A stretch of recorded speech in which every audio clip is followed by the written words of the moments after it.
classes. This is Anshika. जैसे कि अपन LCM और HCF पढ़ रहे थे, तो अपन ने LCM कवर कर लिया है, बट अपना HCF रह गया था, तो अपन HCF इस वीडियो में कवर करेंगे।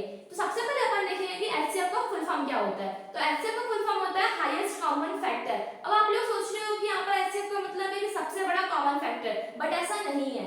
यहाँ पर HCF का मतलब ये है कि एक ऐसा फैक्टर जो सबसे ज्यादा बार रिपीट हो रहा हो। तो अपन अगर फिर से देखते हैं, एक ऐसा फैक्टर जो सबसे ज्यादा बार रिपीट हो रहा है, वो अपना क्या कहलाता है? HCF कहलाता है। तो अब अपन आते हैं अपने क्वेश्चंस पर। यहाँ पर अपन ने HCF का मतलब समझा, अब अपन क्वेश्चंस पर आते हैं।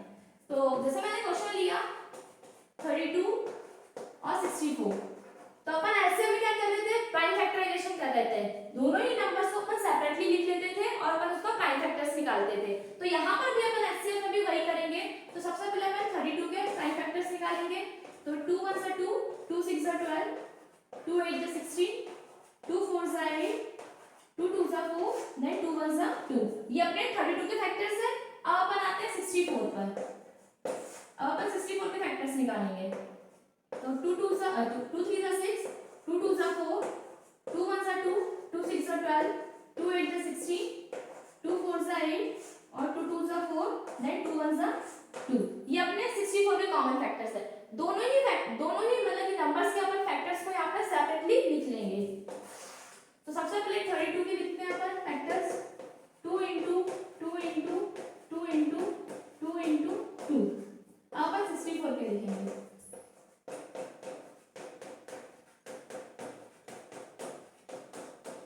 अब अपन देखेंगे कि दोनों ही नंबर्स में से ऐसे कौन से नंबर है जो कॉमन आ रहे हैं। तो इस 2 में से एक 2 कॉमन आ जाएगा, इसमें से भी, और इस 2 में से भी कॉमन आ जाएगा, और यहाँ पर भी और यहाँ पर भी।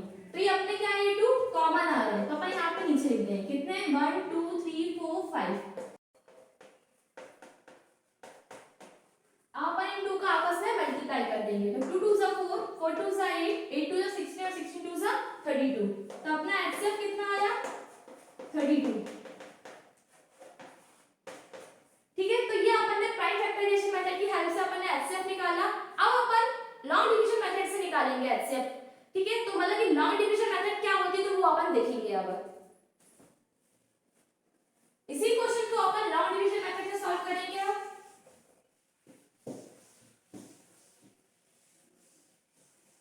कुछ नहीं है, लॉन्ग डिवीजन मेथड बहुत ही सिंपल है। सबसे पहले अपन को क्या करना है? जैसे नॉर्मली डिवाइड करते आ रहे हैं अपन, वैसे ही यहाँ पे डिवाइड करेंगे। तो यहाँ पर सबसे बड़ा नंबर कौन सा है? 64।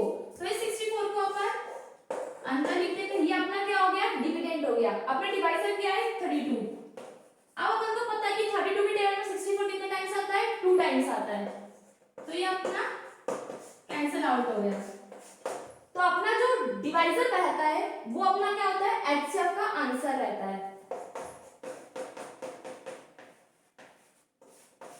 क्या होता है अपना आंसर? जो यहाँ पे डिवाइजर लास्ट में बचता है वही अपना HCF होता है, मतलब कि वही अपना आंसर होता है। तो लॉन्ग डिवीजन मेथड से भी अपना आंसर क्या आ रहा है? 32 आ रहा है। और अपने प्राइम फैक्टराइजेशन मेथड की हेल्प से भी करा था तो उसका भी आंसर क्या आया था? 32 आया था। मतलब कि दोनों ही मेथड से अपन HCF का आंसर निकाल सकते हैं। अब अपन एक और क्वेश्चन देखते हैं। जब यहाँ पर 3 नंबर्स आ जाते हैं तो उनको कैसे सॉल्व करते हैं।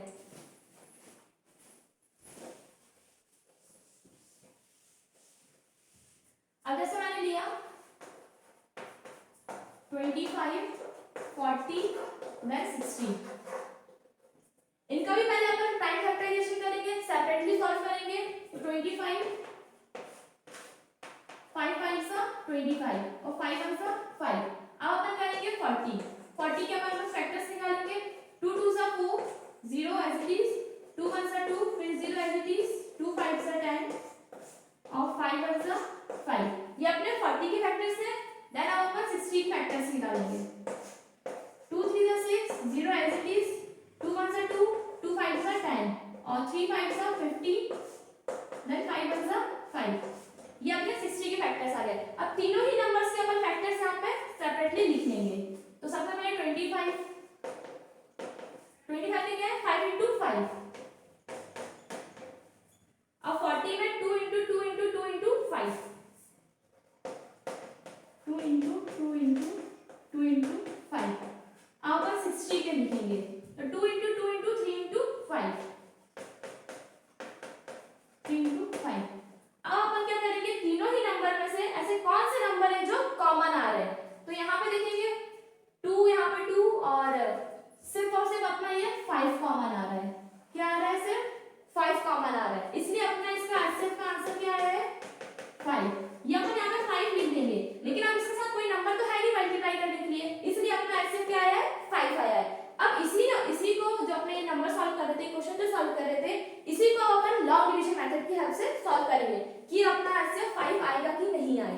देखते हैं।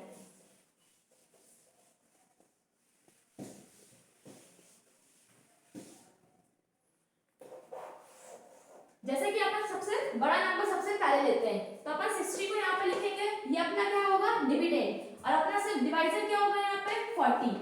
60 सबसे बड़ा नंबर है तो इसलिए अपन ने इसको यहाँ पर लिख दिया। देन उसके बाद अपन देखेंगे कि उससे थोड़ा सा बड़ा नंबर, मतलब इससे छोटा मतलब लेकिन उससे थोड़ा सा छोटा, ठीक है। तो उससे थोड़ा सा छोटा कौन सा है 40 है, तो अपन ने यहाँ पे 40 लिख दिया। देन अपन डिवाइड करेंगे, तो 4 2 जा सॉरी 4 1 जा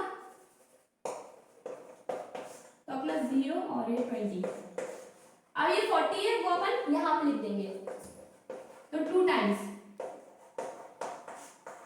ये अपना 0 0 आ गया। जैसे कि मैंने बताया था कि लास्ट जो अपने डिवाइजर रहेगा वो क्या है यहाँ पर 20 है, तो यहाँ पर अपना क्या है 20 आया। अब अपना क्या बचा यहाँ पे 25 बचा, तो इस 20 को अपन 25 से डिवाइड करेंगे, तो अपन यहाँ पर आगे करते हैं। तो जो 25 था वो अपना अंदर आ जाएगा, मतलब कि वो अपना डिविडेंड हो जाएगा और डिवाइजर क्या हो जाएगा 20। अब अपन सॉल्व करते हैं, 20 1 सा 25 एज इट इज और 20, ये यहाँ पर 4 आ जाएगा, 5 4 सा 20, ये अपना 0 0 रिमाइंडर आ गया। तो अपना लास्ट में एचसीएफ क्या बच रहा है 5 बच रहा है, मतलब कि ये जो 5 आया है वही अपना एचसीएफ का आंसर है। लॉन्ग डिवीजन मेथड से अपन यहाँ पे एचसीएफ का आंसर क्या आया है 5 आया है, और प्राइम फैक्टराइजेशन मेथड से भी अपना आंसर क्या आ रहा था 5 आ रहा था, मतलब कि अपन दोनों ही मेथड से एचसीएफ का आंसर निकाल सकते हैं, ठीक है। तो अपन ने यहाँ पे देखा एलसीएम और एचसीएफ क्या होता है, अपन उसको कैसे सॉल्व करते हैं, उनकी कितनी मेथड्स होती है, तो 2 मेथड्स होती है, जैसे कि लॉन्ग डिवीजन मेथड और prime factorisation method. I hope आप लोगों को एलसीएम और एचसीएफ कैसे फाइंड करते हैं समझ में आया होगा।